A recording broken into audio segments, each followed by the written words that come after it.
प्राणायाम, जो प्राणायाम है, प्राणायाम ही ध्यान है।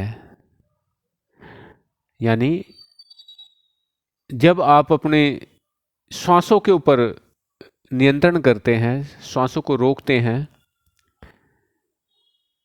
इसका अभ्यास करते हैं, तो प्राणायाम जो है वो धीरे धीरे ध्यान बन जाता है। यानी प्राणायाम ही लंबा होके ध्यान बन जाता है। और जब आपका ध्यान लंबा होने लगता है, जब आपका ध्यान लंबा होता है, तो आपको समाधि की ओर आप चले जाते हैं। यानी कि ध्यान ही समाधि बन जाता है। ये इसका सीधा सा आपको पता। देखिए, मैं तो सीधी सीधी बात करता हूँ, मेरे को इधर उधर की बातें आती नहीं है, और सिर्फ मैं अभ्यास की बात करता हूँ। और मेरे किसी भी संसार की किसी भी वस्तु से मेरा कोई लेना देना नहीं है। मैं अगर आपसे बात करता हूँ तो सिर्फ साधना की, अभ्यास की बात करता हूँ। प्रिय मित्रों, जैसे ध्यान ही लंबा होकर समाधि बनती है, तो जब समाधि की अवस्था आपकी होती है तो आपके अनुभव क्या हैं? मैंने पहली वीडियो में आपको बोला कि जब आप प्राणायाम करते हैं, जब आप ध्यान करते हैं, उसके अनुभव क्या हैं? वे जो अनुभव हैं, उन अनुभवों से ही आप सीखने लगते हैं। गुरु आपको मार्ग बताता है, गुरु मार्ग पे लगा देता है। जो अड़चनें आती हैं उनको गुरु उनका हल बताता है। लेकिन साधना आपको ही करनी होती है। साधना के पथ पे आपको अकेले ही चलना होता है। साथियों, इस संसार में व्यक्ति आता भी अकेला है, जाता भी अकेला है, और हर काम अकेला ही करता है। कई लोग कहते हैं जी कई लोगों ने मिलकर ये काम किया। भाई, सब अपने अपने हिस्से का काम करते हैं। सबकी जो हिस्सेदारी है ना, सब उस पे काम करते हैं। और ऐसे ही इस पूर्ण जगत में, ऐसे इस पूर्ण ब्रह्मांड में हर व्यक्ति अपने हिस्से की हिस्सेदारी को निभाता है। जो उसके हिस्से में काम आया या उसके हिस्से में सुख दुख जो भी आया, वो सब अपने हिस्से को ही निभाते हैं। दूसरे के हिस्से का कोई कुछ नहीं करता।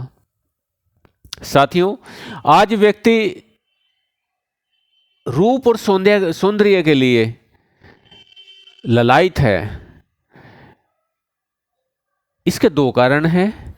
एक कारण तो यह है कि रूप और सौंदर्य आपका इसलिए हो कि आपका शरीर पुष्ट हो, जवान हो, निरोग हो, और इस संसार में, इस धरा पे आप जिस कार्य के लिए आए हैं उस कार्य को सुगमता से कर सकें। यह तो बहुत उत्तम है।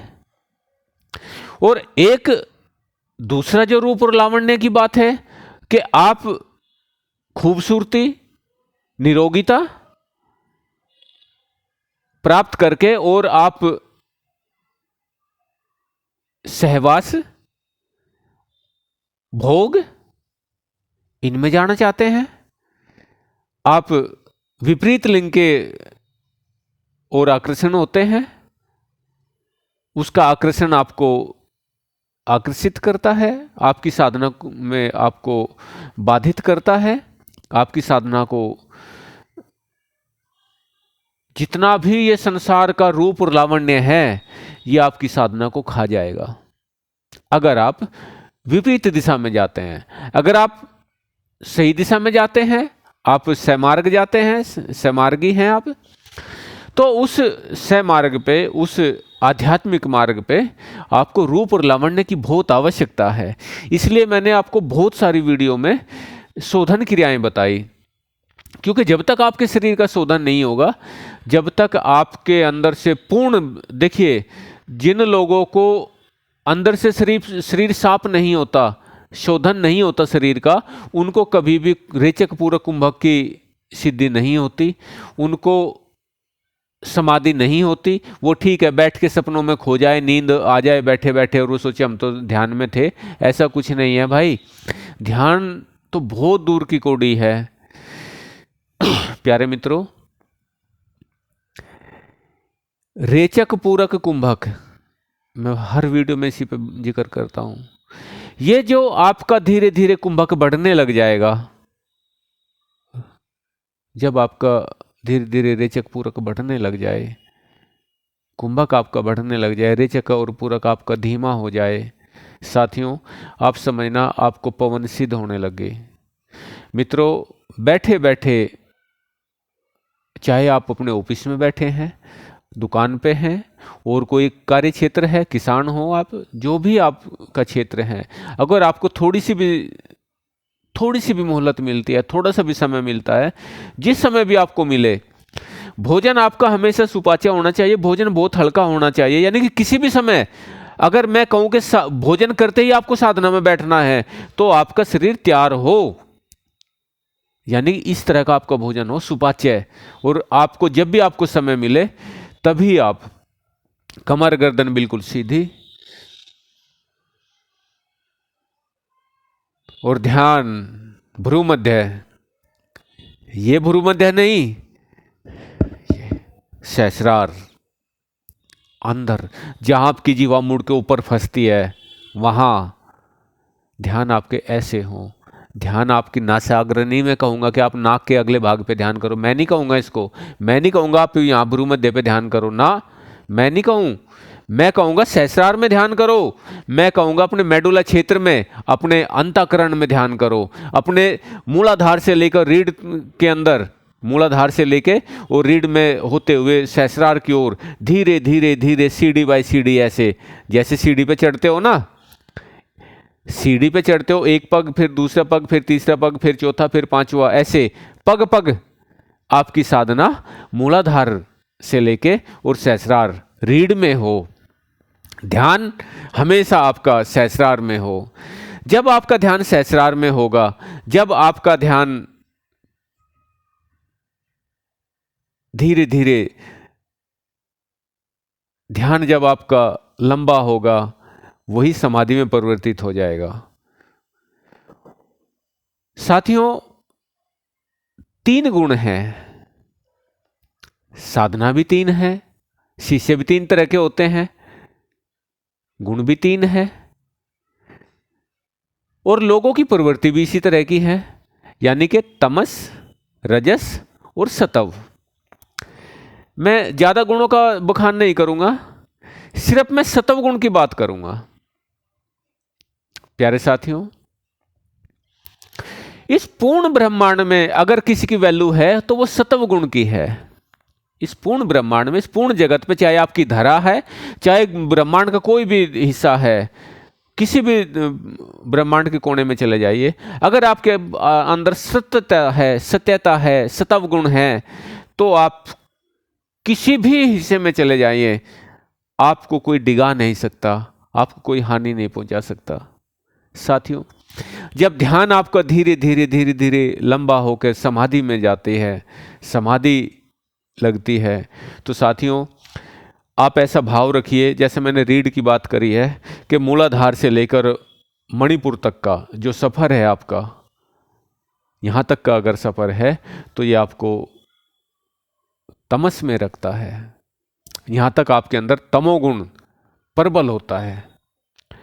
आप जो मादा है, मादाओं की ओर आकर्षित होंगे, आप शाको सोनत, जो शोहरत है, शानो शौकत है, उसकी ओर आकर्षित होंगे, अच्छे अच्छे भोजन की तरफ आकर्षित होंगे, मणिपुर तक का अगर आपका सफर है, तो आप इस तरह से, यानी कि दुनिया भर के जितने भी भोग विलास की वस्तुएं हैं, आप उनकी ओर आकर्षित होंगे। अगर आपका मूलाधार से आप मणिपुर तक आते हैं, तो इस तरह के आपके अंदर चंचलताएं उभरेंगी। फिर मणिपुर से लेकर और आपके अनाहत विशुद्ध तक अगर आप आते हैं, तो आपके अंदर फिर विवेक जागृत होगा, ज्ञान जागृत होगा, और लेकिन पूरी तरह से आप सतव मार्गी नहीं होंगे। क्यों? क्योंकि आपके अंदर आदान प्रदान की इच्छा होगी, हर्ष होगा, उल्लास होगा, और आपके अंदर भांति भांति के विचार आएंगे।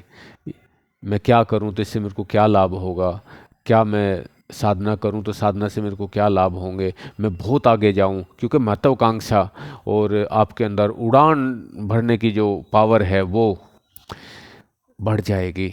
आपके अंदर बहुत सारा काम करने की इच्छाएं जगेगी, उदार हृदय हो जाएंगे आप, एक राजा की तरह। मन में आए तो पूर्ण सत्ता दे दें, और मन में ना आए तो एक कण भी ना दे। मन में आए तो मन के मन दे दे, मन में आए तो कण भी ना दे।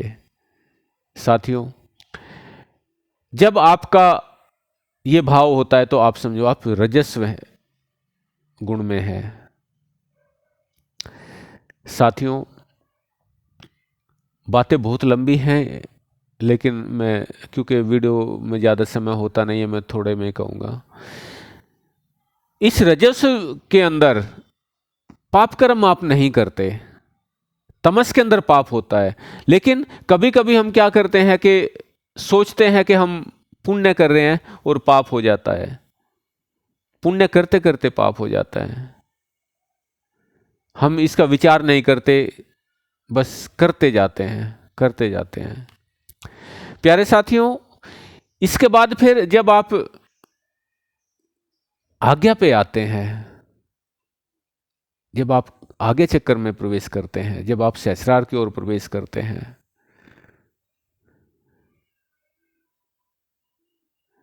एक प्रकाश, वो कौन सा प्रकाश? जो प्रकाश सूर्य को प्रकाश देता है, चंद्रमा को प्रकाश देता है, इस पूर्ण ब्रह्मांड को ऊर्जा देता है, इस पूर्ण ब्रह्मांड को गतिवान रखता है, जो आप में है, जो मुझ में है, जो सब में है, वो प्रकाश